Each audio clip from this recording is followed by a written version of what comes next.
Bonjour à tous, on commence cette revue de presse par les Pays-Bas qui se sont imposés 2-0 face à l'Autriche ce jeudi soir.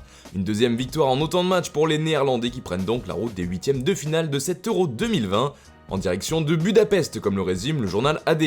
Mais avant cela, il leur restera un dernier match de poule face à la Macédoine du Nord. Cette victoire et cette qualification font aussi la une de Mundo Deportivo ce matin.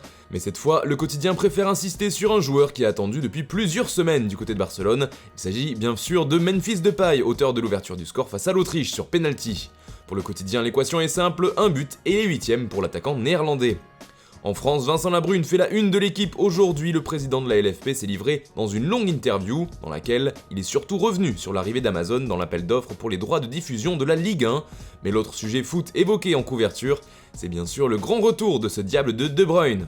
En effet, il est le héros de la Belgique hier. Alors que sa sélection perdait 1-0 face au Danemark, il est entré en jeu à la mi-temps et a renversé le cours du jeu. Résultat, une passe décisive et un but avec la victoire en poche, 2-1. Forcément, c'est un retour qui marque les esprits et qui fait les gros titres partout en Europe. C'est le cas notamment en Angleterre avec le Daily Express qui a vu un De Bruyne faire une séquence impitoyable sur cette deuxième mi-temps.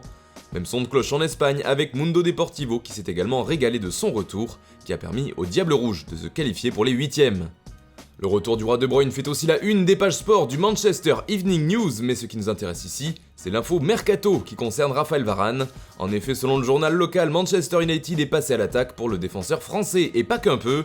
Les Red Devils auraient proposé un chèque de 50 millions de livres au Real Madrid, soit environ 58 millions d'euros, en échange de Varane. Proposition rejetée par la Casablanca qui en demande beaucoup plus. Le club de la capitale espagnole veut garder son défenseur à tout prix, surtout après le départ officiel de Sergio Ramos.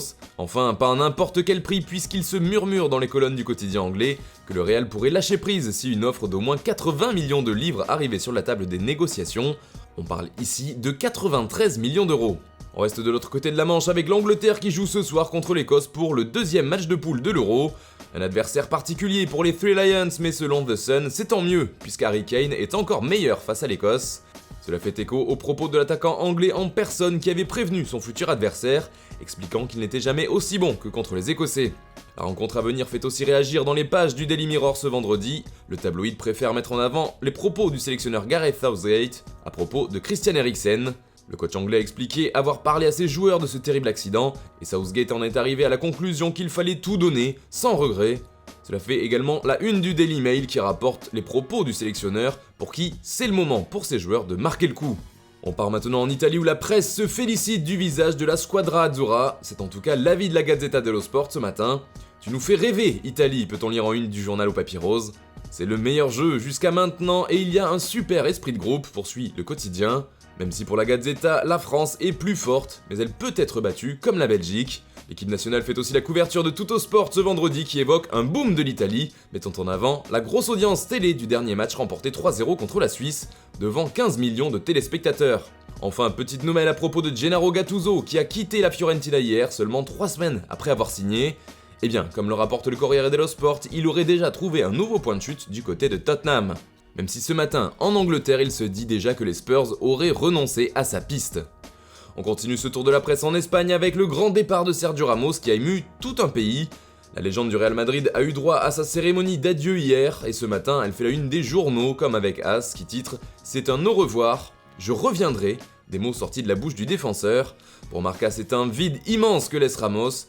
Le journal illustre cela avec l'image de son but décisif face à l'Atlético en finale de Ligue des Champions, mais sans lui sur la photo. Ce qui est sûr, c'est que ça fera bizarre à tout le monde de voir le capitaine emblématique du Real avec un autre maillot la saison prochaine. D'ailleurs, son départ fait aussi la couverture de Sport, journal pro-barcelonais, mais ce qui nous intéresse ici, ce sont les mots de Ronald Koeman. Le coach du club Blaugrana s'est confié au quotidien ibérique, notamment à propos de la future équipe la saison prochaine.